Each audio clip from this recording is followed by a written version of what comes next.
달빛이 흐릿하게 비치는 단, 차가운 바람이 한국의 고즈넉한 집들을 스쳐 지나며 초전형적인 존재들의 속삭임을 실어 나릅니다. 어두운 골목길, 빛이 닿지 않는 곳에는 풀리지 않은 비밀들이 숨어 있습니다. 밤이 짙어지면 떠돌아다니는 귀신들, 무서운 저주들, 그리고 기묘한 만남들에 대한 옛 이야기가 드러납니다. 한국의 어둠으로의 여정을 준비하세요. 이곳에서 각 이야기는 당신의 상상할 수 없는 공포로 이끄는 문이 되고 잊히지 않은 염원들이 결코 잊지 않을 밤을 기다리고 있습니다. 게 되었어요.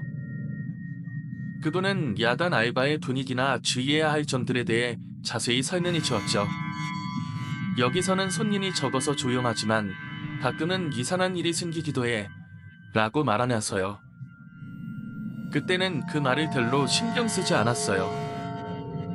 처음에는 그냥 재미있게 일할 수 있을 거라고 생각했거든요. 첫날 야단 근무를 시작했을 때 한밤중에 편의점은 정말 고요했어요. 불빛 아래에서 물건을 정리하고 있다 보니 시간이 어떻게 지나가는지 몰랐죠. 그러던 중 새벽 1시쯤 문이 열리고 한 손님이 들어왔어요. 외투를 깊게 입고 모자를 눌러 쓴 남자였죠. 그가 들어오는 순간 왠지 모르게 오싹한 기분이 들었어요. 남자는 진열대 앞에 서서 오래된 담배를 고르더니 무표정하게 저를 쳐다봤어요. 순간 눈이 마주쳤는데 그 눈빛이 정말 소름 끼쳤어요. 그래서 얼른 계산을 하고 남자가 나가길 기다렸죠. 그런데 그는 계산도 하지 않고 그냥 나가버렸어요. 그때는 그저 이상한 손님이라고 생각했지만 다음날 이후로 자주 나타나게 되었죠. 그 남자는 매일 같은 시간에 와서 물건을 고르지 않고 그냥 쳐다보는 것만 반복했어요. 그날이 지나고 며칠이 지났을 때 그 남자가 나타나지 않았어요. 안도감이 드는 동시에 무언가 불안한 기분이 들었죠. 그러던 중 같은 시각에 편의점 안에서 이상한 소리가 들리기 시작했어요. 뭔가 금속이 부딪히는 소리였고 한쪽 구석에서 나는 소리였죠. 그 소리 때문에 가게의 분위기가 더욱 무거워졌고 제가 있는 이곳이 진짜 안전한 곳인지 의문이 들기 시작했어요. 결국 그날 저녁 퇴근 후에 선대에게 그 이야기를 했어요. 그러자 선대가 의외의 대답을 했죠. 그 남자, 저번에 여기서 뭔가 안 좋은 일 있었대. 그날 이후로 편의점에서 이상한 일들이 생기기 시작했어. 그 말을 듣고 나니 제 머릿속에 떠오른 생각은 단 하나였어요.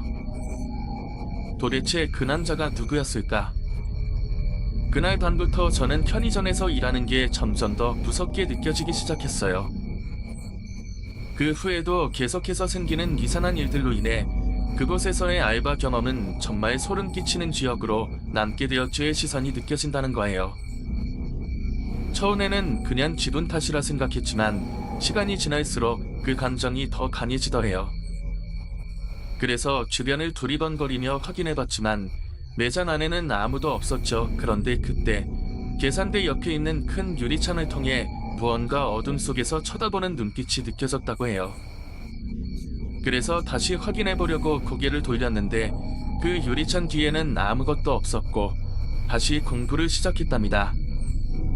하지만 그 불안한 감정이 계속 남아있었죠.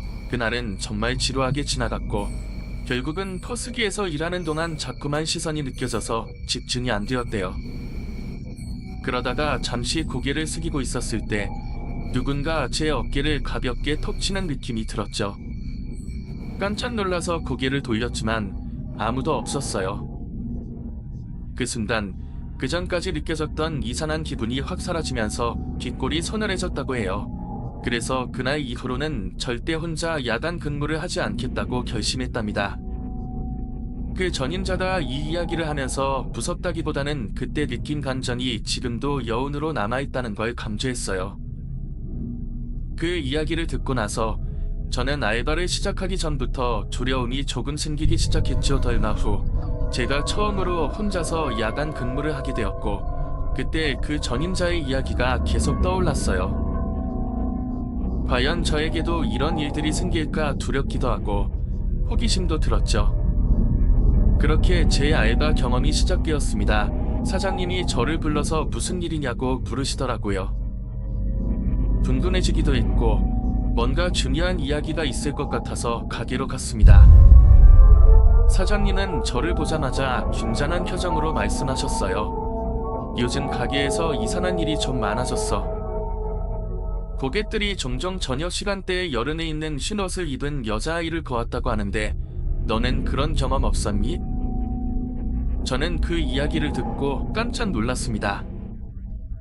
전임자가 이야기한 것처럼 이곳에서 누군가를 쳐다보는 기분이 들었던 건 그 여자아이 때문인지도 모르겠다는 생각이 들었거든요. 그래서 제가 겪었던 이상한 점원들에 대해 이야기했습니다. 사장님은 저의 이야기를 듣고 매우 심각한 표정으로 고개를 끄덕이셨죠. 그러더니 그런 정말 그 아이가 존재하는 것일까?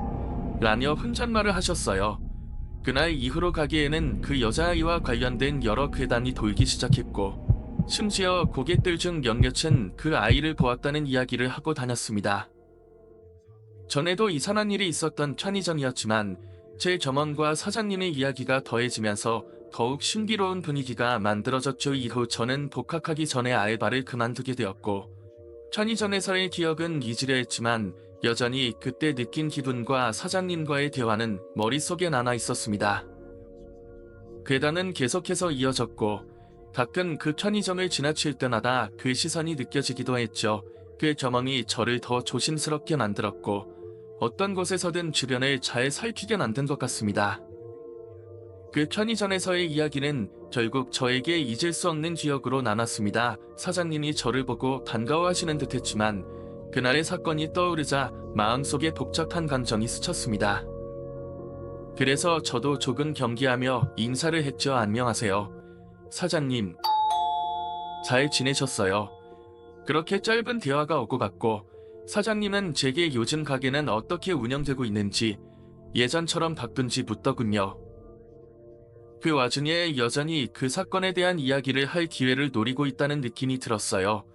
그 사건 이후로 손님들이 많이 줄었어요. 혹시 그날 기억나요? 라고 물으시길래 저는 당연히 기억하고 있다고 대답했죠.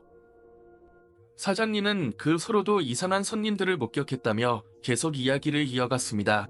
하얀 옷을 입은 여자아이도 여전히 가끔 나타난다고 하시며 그 아이가 가게에 들어와서는 손님들이 떠난 후에만 모습을 드러내곤 한다고 하셨어요.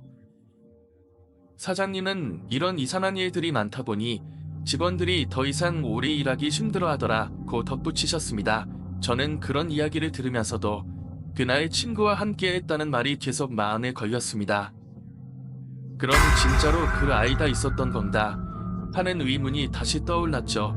그날 대화를 나누면서 사장님이 예전과는 조금 다른 모습으로 느껴졌습니다.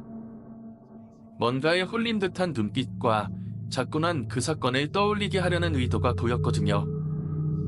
저는 최대한 이야기를 돌려서 가벼운 주제로 바꾸려 했지만 사장님은 끊임없이 그 여자가 사라지지 않는다고 다른 직원들도 비슷한 경험을 했다고 하면서 저에게도 주의하라고 경고하셨어요. 혹시 또 가게에 가게 되면 조심해. 그 아이가 항상 너를 바라볼지도 모르니까 라는 말에 소름이 돋았습니다. 그런데도 저는 궁금증이 가시지 않았습니다. 혹시 그 여자아이를 봤던 사람들은 누구입니다. 그 질문이 계속 머릿속을 떠나지 않았죠. 하지만 사장님은 그 이후로도 더 이상 이야기를 꺼내지 않았고 저도 그 자리를 떠나기로 했습니다. 그 후 그 편의점에 다시 가고 싶지는 않았지만 마음 한쪽에는 계속 미련이 남아있더군요. 그리고 그 일이 계속 제 머릿속에서 맴도는 이상한 느낌은 여전히 사라지지 않았습니다. 내리고 싶었지만 그 순간 온몸에 소름이 돋았다고 합니다. 그 여자의 표정은 마치 자신을 지켜보는 듯한 기분이었고 눈빛은 무척이나 검어해 보였다고 하더군요. 그래서 자연스럽게 겁이 나서 블라인드를 내리는 대신 고개를 돌리고는 게임에 다시 집중하려 했지만 그 느낌은 좀처럼 가시지 않았습니다. 며칠 후 그 여자가 다시 나타났다는 소식을 들었어요. 그날 밤 친구들과 게임을 하던 중 또다시 누군가가 자신을 쳐다보는 느낌이 들었고 이번엔 확실히 창문 쪽을 바라보지 않을 수 없었다고 하더군요.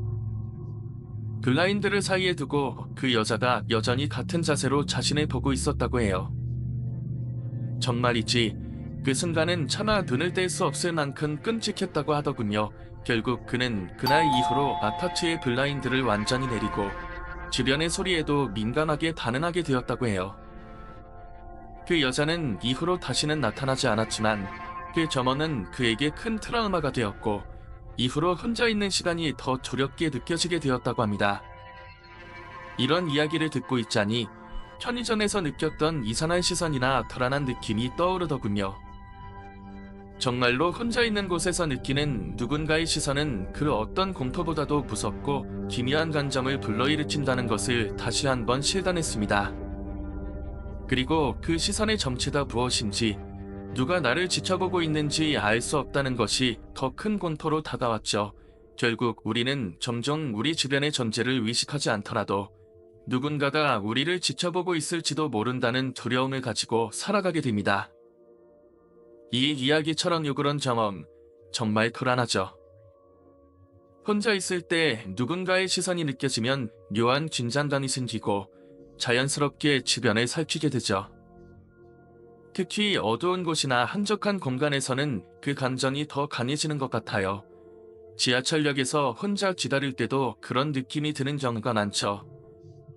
그럴 때면 저도 모르게 다른 자리로 이동하거나 주변 사람들을 신경 쓰게 됩니다. 여러분도 비슷한 경험이 있나요? 그런 순간에 느끼는 공포나 불안감은 말로 표현하기 어려운 것 같아요. 그런 느낌을 취할 방법도 있지만 적어도 그런 감정이 드는 순간에 그 공간에서 벗어나거나 다른 곳으로 이동하는 건 좋은 방법인 것 같아요. 결국 우리는 자신을 안전하게 느끼고 싶으니까요. 이야기가 끝났지만 당신의 마음속에는 여전히 그 공포가 남아 있습니다. 잃어버린 영혼들의 비밀과 오싹한 이야기들을 느껴보셨나요? 더 많은 오싹한 이야기를 탐험하고 싶다면 이 영상에 좋아요를 누르고 친구들과 공유해주세요. 댓글로 여러분의 생각을 남겨주시는 것도 잊지 마세요. 한국의 어둠 채널을 구독하셔서 앞으로의 신비로운 이야기들을 놓치지 마세요. 시청해주셔서 감사합니다. 다음 이야기에서 또 만나요.